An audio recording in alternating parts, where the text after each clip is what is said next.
Two NFL bros with a podcast, a fancy charity gala, and a Taylor Swift guitar that turned into a comedy prop. That was the vibe over at New Heights, where Jason and Travis Kelce were back to roasting each other yesterday, and let's be honest, giving us all the content we never knew we needed. So Travis rolled into Patrick Mahomes' charity bash, remember that one? Looking all suave and philanthropic, and boom, he tried to bid on a signed Taylor Swift guitar. Real sweet, right? Except, the man already owned the thing. Yep, Travis literally raised his paddle mid-auction, then had an oh crap moment and realized he was out there trying to buy his own merch. Jason, being the older brother and full-time sarcasm machine, just could not let this one go. He grilled Travis on the podcast like he's hosting an episode of Dateline. "You realized it after you bid?" he asked, in total disbelief, probably holding back laughter. Travis, meanwhile, casually defended himself like, "I was vibing, bro. I forgot it was mine." Classic case of too many mimosas, or maybe too many touchdowns. Either way, the room apparently burst into laughter when he pulled back his bid, and honestly, same. Now here's where it gets even juicier. According to some well-placed sources, Jason's not buying Travis's little memory lapse for a second. He's convinced his brother was just hamming it up for the cameras, or maybe trying to make a low-key romantic gesture for a certain pop megastar. Because let's not forget, the guitar in question wasn't just any six-string. It was autographed by Taylor Swift, and yeah, Travis and Tay weren't seen together at this particular shindig, but insiders say it's only because she was probably busy being an international icon at home instead. Let's also not pretend this was Travis's first gala rodeo, though. Just last year, the dude literally put 4 Eras Tour tickets on the auction block like some kind of Swiftie Santa Claus, and he did it while calling Taylor his significant other. And from awkward auction bids to straight-up vacation bliss, Travis and Taylor are now living their best off-season lives. Yup, according to insiders, and Caitlin Clark, who's basically honorary PR at this point, the duo is in full-on vacay vibes-only mode.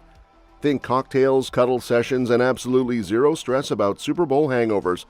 Caitlin casually spills that TNT have hit the chill button hard since February, living life like they just found the cheat code to adulting. And get this, Caitlin's not just fangirling from a distance. Nope, she's got legit connections. The WNBA Queen's been tight with both of them ever since that backstage bonding moment at the Eras Tour. Apparently they hit it off so well, Travis and Taylor even invited her to a Chiefs game. Cut to Caitlin chillin' in a luxury suite at Arrowhead, screaming for touchdowns like it's the Hunger Games and she's District Swift. Of course, Caitlin's manifesting a courtside cameo from the couple at one of her Indiana Fever games. That might just be the most powerful WNBA promo ever. Picture this, Taylor in a custom Fever jersey, Travis awkwardly tall in a courtside seat, possibly dropping popcorn everywhere, and Caitlin going full beast mode on the court. Now that's what we'll call cross-brand synergy. Meanwhile, flashbacks are coming in hot. Travis and Taylor's love saga kicks off with that friendship bracelet fumble. Dude tries to shoot a shot mid-Eras Tour, only to find out Tay doesn't chat pre-show. But clearly, the universe ships them, because fast forward a few months and they're swapping stadium invites like it's Tinder for A-listers. Since then, it's been a montage of swoony public kisses, surprise SNL cameos, and Taylor hanging with Donna Kelce like she's part of the family WhatsApp group. They even spent New Year's Eve smooching at midnight and shouting "I love you" like they were auditioning for a rom-com reboot. Now, they're laying low, popping up just enough to keep the rumor mill warm. Last seen celebrating Mother's Day in Philly, eating brunch and dodging paparazzi like pros. Unlike Blake Lively, who's busy dodging friendship subpoenas and handing out passive-aggressive Instagram shout-outs like Halloween candy no one asked for. Yep, the Blake-Taylor-Travis triangle just went full telenovela, and Blake's posting about her other favorite couple like a teen shading her ex with a thirst trap and a Drake lyric. Instead of texting Taylor or, laying low during a legal mess, Blake grabs her IG story like it's her own courtroom and drops a love letter to Rob McElhenney and Caitlin Olsen. According to insiders, this wasn't just a random couple goals post. It was pure unfiltered petty. The vibe? Look who doesn't ice me out. Meanwhile, Swifties previously refreshing their followers list like FBI agents noticed something wild. Travis Kelce unfollowed Ryan Reynolds. That's right.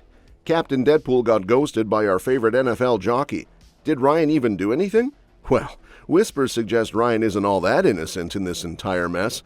but whether it was random guilt by marital association or actual involvement. Either way, Kelce hit that unfollow button like it owed him money. And the ruckus just keeps getting worse. Whispers are flying that Blake might have threatened to drop some of Tay's texts, like literal screenshots, from their BFF vault, unless Taylor picked a side in her lawsuit drama with Justin Baldoni. Spoiler, Tay did pick a side, and it wasn't Blake's. Sources say Taylor feels absolutely used, like one of those seasonal friends you only call when your Wi-Fi's down, and now she's done. Blake's still trying to make it fashion, though. She's got her sisters rallying around her like it's Mean Girls Legal Edition, while Ryan continues to promote her brand with the enthusiasm of a husband just trying to survive Father's Day. All this while new allegations are out of the box accusing Blake Lively of creating an insane, toxic, emotionally draining workplace at her now defunct lifestyle brand by her own staff. Yes, it's already gotten that bad. And just when you think this real-life soap opera couldn't possibly get any worse, enter Kristin Cavallari, stage left, with the subtlety of a tequila shot at brunch. Yep, Kristin and her ride-or-die blonde bestie Justin Anderson are popping off on their podcast like it's 2009 and Laguna Beach never ended. They're not here to sugarcoat, they're here to stir the pot, taste it, and throw it straight at the wall. So Kristin basically called the whole Taylor Blake Justin Baldoni circus straight up BS, and not the kind of BS you politely giggle at in a group chat.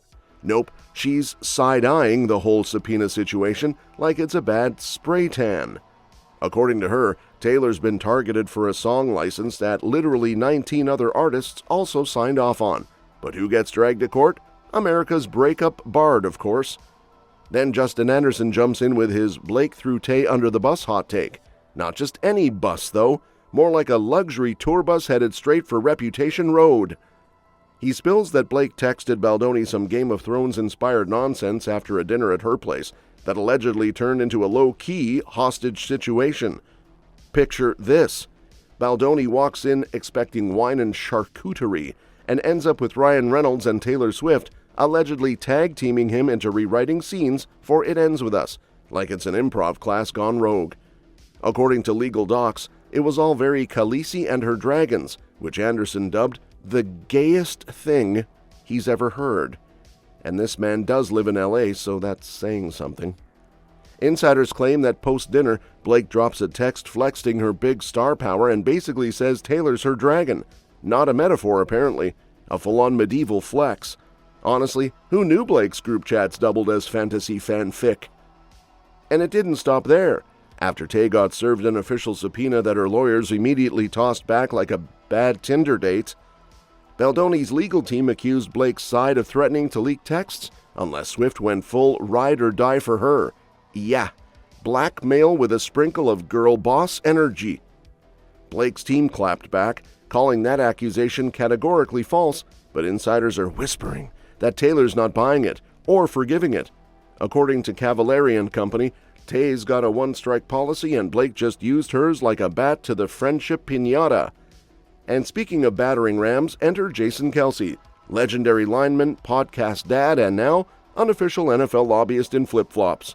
Yes, Jason storming NFL owner meetings with all the chill of a guy who spent 13 years in the trenches and now wants to protect his precious baby, the tush push. For the uninitiated, the tush push isn't some weird TikTok trend. It's a sneaky football play where the Eagles quarterback, Jalen Hurts, basically gets shoved forward by his teammates like a human battering ram. Imagine a rugby scrum mixed with a Black Friday stampede at Best Buy. That's the tush push. It's so brutally effective at getting short yards, other teams freaked out and called the football cops. The Green Bay Packers even tried to ban it like it's some kind of glitch in the Matrix. But Jason, he's not having it.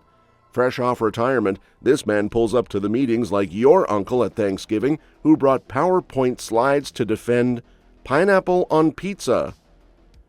He hears some owners were gossiping that the tush push broke him, like it physically pushed him into retirement, and Jason's like, no, I just got tired of being triple-teamed by men built like vending machines. On his podcast, he joked he'd come out of retirement today if all he had to do was run 80 tush pushes a game. 80. In a row. That's how little effort this man thinks it takes. Meanwhile, NFL owners are treating the play like it's the devil in shoulder pads. Plot twist, though, the vote didn't go through. The ban got tabled, there wasn't enough support, and insiders say Kelce may have had something to do with that.